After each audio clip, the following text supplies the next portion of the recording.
Shalom, damai di hati. Apa kabar Bapak Ibu Saudara-saudara? Berjumpa lagi dengan saya Pendeta Tirsa Tairas sebagai Ketua Badan Pekerja Majelis Jemaat Gemim El Roy Malalayang, wilayah Manado Malalayang. Saat ini akan membagikan kebenaran firman Tuhan dalam kitab Kejadian pasalnya yang ke-8 ayat 1 sampai ayatnya yang ke-22 dalam tema lestarikan alam dan makhluk ciptaan demi masa depan. Saya berharap dan berdoa dimanapun Bapak Ibu Saudara-saudara berada, kiranya tetap mengalami kasih dan kebaikan Tuhan sehingga ada dalam keadaan sehat, kuat, tetap semangat, bersukacita dan senantiasa bersyukur kepada Tuhan. Sebelum kita membaca dan merenungkan kebenaran firman Tuhan, mari kita berdoa. Terpujilah Engkau, ya Tuhan Allah, Bapa di dalam Yesus Kristus dan di dalam Roh Kudus Allah kami yang hidup. Kami bersyukur karena kasih setia dan penyertaan-Mu, bahkan berkat-Mu sungguh nyata dan melimpah ruah kami rasakan. Dan saat ini Bapa, kami akan bersama-sama belajar firman-Mu. Kuduskanlah hati dan pikiran kami, meteraikanlah firman-Mu di hati kami, supaya firman ini menjadi kekuatan rohani yang terus mengingat-ingatkan kami untuk melakukan apa yang baik. Hamba-Mu Engkau pakai, Engkau taruh perkataan-Mu di mulut hamba-Mu. Hamba-Mu bisa perkatakan dan firman ini menjadi berkat dan sukacita bagi banyak orang. Terpujilah Engkau Tuhan. Ini doa kami, dalam nama Yesus kami berdoa. Amin. Bapak Ibu Saudara-saudara, mari kita membaca kitab Kejadian pasalnya yang ke-8, ayatnya yang pertama hingga ayatnya yang ke-22 dalam perikop air bah surut. Maka Allah mengingat Nuh dan segala binatang liar dan segala ternak yang bersama-sama dengan dia dalam bahtera itu, dan Allah membuat angin menghembus melalui bumi sehingga air itu turun. Ditutuplah mata-mata air, samudra raya serta tingkap-tingkap di langit, dan berhentilah hujan lebat dari langit. Dan makin surutlah air itu dari muka bumi. Demikianlah berkurang air itu sesudah 150 hari. Dalam bulan yang ketujuh, pada hari yang ketujuh belas bulan itu, terkandaslah bahtera itu pada pegunungan Ararat. Sampai bulan yang ke-10 makin berkuranglah air itu. Dalam bulan yang ke-10 pada tanggal 1 bulan itu, tampaklah puncak-puncak gunung. Sesudah lewat 40 hari, maka Nuh membuka tingkap yang dibuatnya pada bahtera itu. Lalu ia melepaskan seekor burung gagak, dan burung itu terbang pulang pergi sampai air itu menjadi kering dari atas bumi. Kemudian dilepaskannya seekor burung merpati untuk melihat apakah air itu telah berkurang dari muka bumi. Tetapi burung merpati itu tidak mendapat tempat tumpuan kakinya, dan pulanglah ia kembali mendapatkan Nuh ke dalam bahtera itu, karena di seluruh bumi masih ada air. Lalu Nuh mengulurkan tangannya, ditangkapnya burung itu dan dibawanya masuk ke dalam bahtera. Ia menunggu 7 hari lagi, kemudian dilepaskannya pula burung merpati itu dari bahtera. Menjelang waktu senja, pulanglah burung merpati itu mendapatkan Nuh, dan pada paruhnya dibawanya sehelai daun zaitun yang segar. Dari situlah diketahui Nuh bahwa air itu telah berkurang dari atas bumi. Selanjutnya ditunggunya pula 7 hari lagi, kemudian dilepaskannya burung merpati itu, tetapi burung itu tidak kembali lagi kepadanya. Dalam tahun ke-601,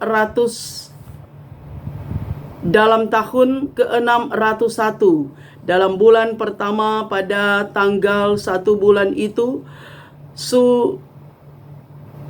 sudahlah kering air itu dari atas bumi.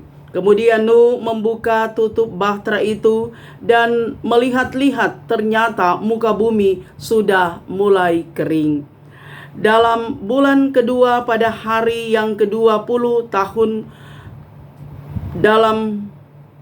pada hari yang ke-20 7 bulan itu bumi telah kering. Lalu berfirmanlah Allah kepada Nuh, keluarlah dari bahtera itu, engkau bersama-sama dengan istrimu, serta anak-anakmu dan istri anak-anakmu, segala binatang yang bersama-sama dengan engkau, segala yang hidup, burung-burung, hewan dan segala binatang melata yang merayap di bumi, suruhlah keluar bersama-sama dengan engkau, supaya semuanya itu berkeriapan di bumi, serta berkembang biak dan bertambah banyak di bumi. Lalu keluarlah Nuh bersama-sama dengan anak-anaknya dan istrinya dan istri anak-anaknya.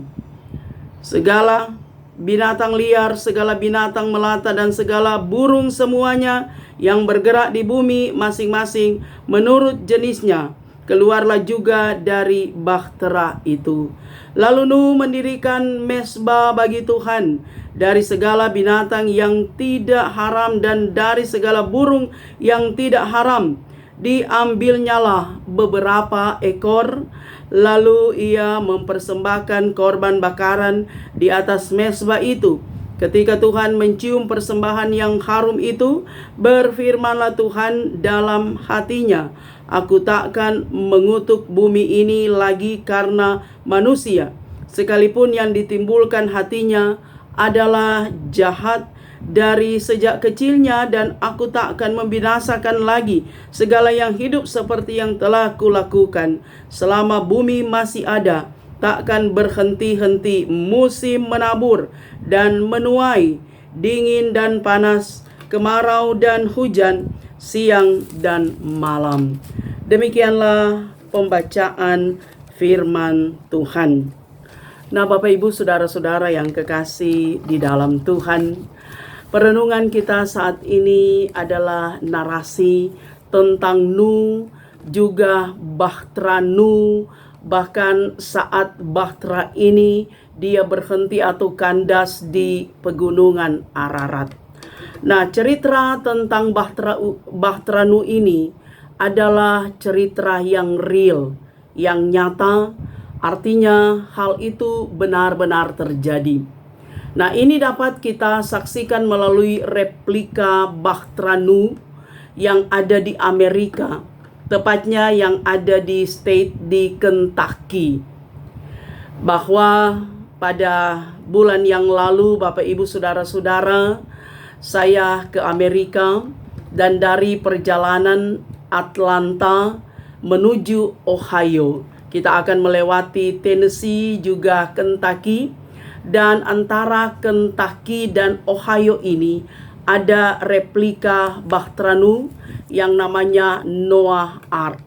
Nah, dia 15 menit dari freeway, kita exit, kita keluar dan kita akan mendapati replika bahtera Nuh ini. Walaupun tidak dari dekat, saya dan teman-teman saya, rombongan ini, satu kendaraan, tidak melihat dari dekat, artinya tidak masuk di dalam bahtera Nuh ini, tetapi hanya dari kejauhan saja kami melihat, karena memang kami harus cepat-cepat sampai di Ohio untuk melanjutkan lagi perjalanan teman-teman saya. Tapi dari jauh kami melihat bahwa bahtera Nuh itu sangat-sangat besar, dan banyak orang yang datang berkunjung di sana. Bahkan konon menurut sebuah artikel dikatakan pembangunan Bahtera Nuh ini dia memakan biaya 100 juta dolar. Nah, 100 juta dolar kalau kurs dolar sekarang 15.000 dirupiahkan sekitar 1,5 triliun kurang lebih. Jadi biaya pembuatannya itu sangat-sangat mahal.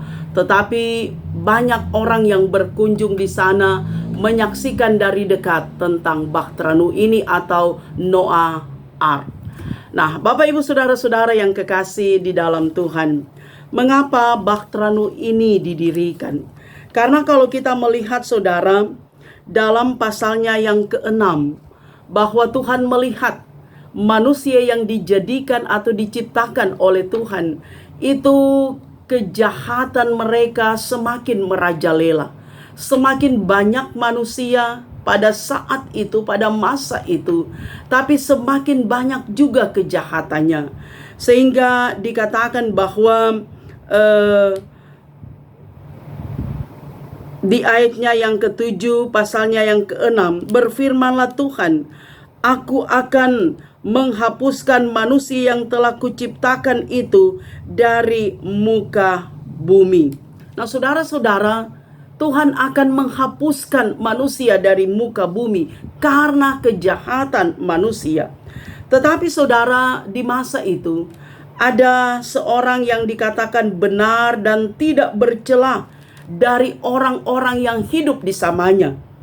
Kejadian 6 ayat 9, itulah Nuh. Dia adalah orang yang tidak bercela. Dia adalah orang yang benar. Sehingga Tuhan menyelamatkan Nuh. Dan Tuhan menyuruh Nuh untuk membuat sebuah bahtera. Dan setelah bahtera ini selesai, maka Tuhan memerintahkan Nuh untuk membawa istrinya dan anak-anaknya masuk dalam bahtera. Kemudian ada burung-burung, ada hewan-hewan satu pasang diperintahkan oleh Tuhan untuk masuk juga bersama Nuh dalam bahtera ini. Kemudian Tuhan menurunkan hujan. Bahkan 150 hari saudara, itu berarti sekitar 5 bulan. Tuhan menurunkan hujan, barulah itu maka Tuhan menghentikan hujan. Karena memang Tuhan berkuasa atas segala apa yang Ia jadikan. Dan saat bahtera ini berhenti, maka Nuh mau melihat dari dekat apakah memang air itu sudah surut, apakah bumi ini memang sudah kering. Sehingga pertama Nuh dia mengirim burung gagak untuk melihat dari dekat. Kemudian dia mengirim 3 kali burung merpati. 2 burung merpati mereka bisa kembali. Bahkan yang ketiga saudara, burung merpati tidak kembali lagi. Itu berarti bumi telah menjadi kering, air telah surut, dan ada tanaman, ada tumbuh-tumbuhan. Sehingga burung merpati yang ketiga tidak lagi kembali ke bahtera Nuh. Dan dikisahkan saudara-saudara bahwa setelah semuanya itu, maka Tuhan Allah sendiri yang berfirman kepada Nuh di ayatnya yang ke-16 bacaan kita. Keluarlah dari bahtera itu engkau bersama-sama istrimu serta anak-anakmu dan istri anak-anakmu, segala binatang yang bersama-sama dengan engkau, segala yang hidup, burung-burung, hewan, segala binatang melata yang merayap di bumi. Sehingga Nuh keluar dari bahtera itu bersama istrinya, istri anak-anaknya, bahkan juga burung-burung dan hewan-hewan yang ada bersama dengan Nuh di dalam bahtera. Dan apa yang dilakukan oleh Nuh saudara? Dikatakan di ayatnya yang ke-20, lalu Nuh mendirikan mezbah bagi Tuhan dari segala binatang yang haram dan yang segala burung yang tidak haram, dari segala binatang yang tidak haram dan dari segala burung yang tidak haram, diambilnyalah beberapa ekor lalu dipersembahkan kepada Tuhan sebagai korban bakaran. Nah, saudara-saudara, kita melihat Nuh sebagai orang yang benar, orang yang saleh di masa itu. Yang ia lakukan Pertama, ketika keluar dari Bahtera adalah mendirikan mezbah dan mempersembahkan korban bakaran. Nah, itu berarti bahwa orang yang benar, orang yang saleh, dia tahu mengucap syukur kepada Tuhan. Dia tahu berbuat apa yang baik, bahwa segala sesuatu kemuliaan hanya bagi Tuhan saja, yang menjadikan segala-galanya, bahkan yang memberikan segala-galanya dalam hidup manusia, termasuk yang memelihara dan memberi berkat, karena hanya oleh Tuhanlah. Maka Nuh, dia bisa tinggal selama 5 bulan di dalam bahtera itu.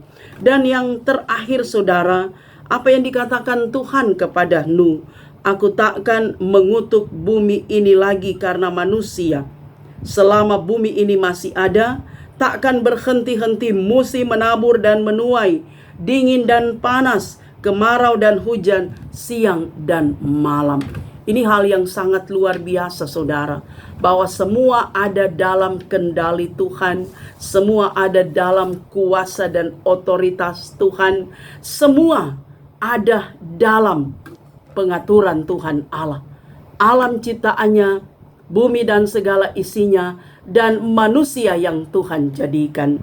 Nah, saudara-saudara yang kekasih, tema perenungan kita, lestarikan alam dan makhluk ciptaan demi masa depan. Nah, ketika Tuhan Allah menjadikan dunia dan segala isinya dalam Kejadian 1, dari hari pertama sampai hari ke-5, Tuhan Allah menjadikan segala makhluk. Bahkan ketika Tuhan menjadikan semuanya, maka selalu diakhiri semua itu baik. Jadi secara sistematika, secara teratur, Tuhan menjadikan semuanya baik, termasuk manusia. Manusia diberikan hikmat oleh Tuhan, membedakan dari segala apa yang Tuhan jadikan. Manusia sebagai makhluk yang termulia, imago Dei, segambar dengan Tuhan Allah, diberi hikmat akal budi oleh Tuhan. Sehingga manusia diberikan mandat oleh Tuhan melestarikan alam semesta, menjaga kelestarian akan lingkungan hidup, akan bumi yang adalah ciptaan Tuhan, dan manusia bertanggung jawab atasnya. Namun saudara, manusia seringkali atau manusia masa itu, Adam dan Hawa, ingin menjadi seperti Tuhan. Mereka terbujuk rayuan si iblis melalui wujud ular. Nah, apa yang terjadi saudara? Manusia harus meninggalkan Taman Eden dengan konsekuensi bahwa perempuan sakit melahirkan dan laki-laki harus bekerja keras. Nah, saudara, karena dosa, maka manusia meninggalkan segala apa yang ada di Taman Eden dengan kemuliaan yang ada, dan manusia harus berpeluh, harus berusaha karena manusia telah melanggar perintah Tuhan Allah. Namun walaupun demikian saudara, Allah tetap mengasihi manusia. Kasih Allah menjangkau manusia di zaman Adam dan Hawa. Tetapi juga kita melihat di zaman Nuh bahwa kasih Allah itu tetap ada. Seperti bagian akhir kita tadi, bahwa selagi bumi masih ada, tetap ada musim menuai, musim menabur, ada hujan, ada kemarau dan seterusnya. Tanda bahwa Tuhan tetap menjaga, tetap memelihara, tetap mengasihi, dan tetap memberkati alam ciptaannya, tetapi juga manusia yang adalah makhluk yang termulia. Karena itu saudara, di tangan kita alam ini bisa lestari. Di tangan kita manusia, maka alam ini bisa bertumbuh tanaman, tumbuhan yang merupakan saudara, bagi kita manusia untuk bisa survive, bertahan hidup. Karena dari alam kita bisa hidup, dari alam kita bisa makan, dari alam kita bisa berpakaian, dari alam kita bisa tinggal. No? Kalau alam ini rusak, alam ini kaos saudara, maka manusia juga akan jadi kaos, kacau. Ketika manusia seenaknya saja buang sampah sembarangan, apalagi sampah plastik saudara, maka itu akan mengakibatkan hal-hal yang fatal, akan mengakibatkan banjir, Bahkan ketika manusia dengan sembrono menebang pohon, padahal pohon itu menahan debit air dalam tanah. Tapi karena manusia tidak bertanggung jawab melestarikan alam, maka menimbulkan tanah longsor, menimbulkan bencana bagi kita sendiri atau bagi orang lain, saudara. Karena itu kita terus diingatkan agar supaya kita tetap bertanggung jawab dengan lingkungan kita tinggal, dengan alam semesta. Apalagi di tanggal 5 Juni itu merupakan hari lingkungan hidup. Maka kita harus menjaga kelestarian lingkungan ini, alam semesta ini. Jangan kita merusak hanya karena untuk kepuasan diri kita sendiri. Tapi mari saudara, kita menjaga kelestariannya. Karena ketika kita melestarikan lingkungan ini, maka itu berarti adalah supaya kita bisa hidup, tetapi juga untuk masa depan anak cucu kita bisa menikmati kehidupan yang di dalamnya alam itu menghasilkan segala sesuatu yang bermanfaat. Jangan membuang sampah sembarangan, tapi mari kita membiasakan diri membuang sampah pada tempatnya. Nah, Bapak Ibu Saudara-saudara, saya mau katakan di Amerika itu ketika kita makan di rumah makan, maka selesai makan, kita yang makan harus membersihkan meja tempat kita makan. Kita harus buang sampah pada tempatnya. Nah, kalau kita di Indonesia, di Manado sini, Bapak Ibu Saudara-saudara, torang kelar makan, habis makan, maka kita membiarkan pelayan yang membersihkan.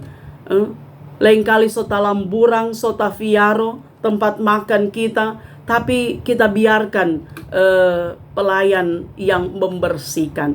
Nah, sekali lagi saya mau katakan bahwa mari kita bertanggung jawab. Kalau kita mampu membuang sampah itu pada tempatnya, itu merupakan salah satu proses bagi kita untuk kita melestarikan alam. Bahkan kita mengajarkan kepada anak-anak kita untuk bisa melestarikan alam. Hal yang sederhana adalah membuang sampah pada tempatnya. Dan kita juga diajar di sini mengapa Nuh dia bisa selamat, mengapa Nuh dia menjadi salah satu dari apa yang Tuhan ciptakan, manusia yang dijadikan oleh Tuhan yang mewariskan keselamatan, karena dia adalah orang yang benar, orang yang saleh.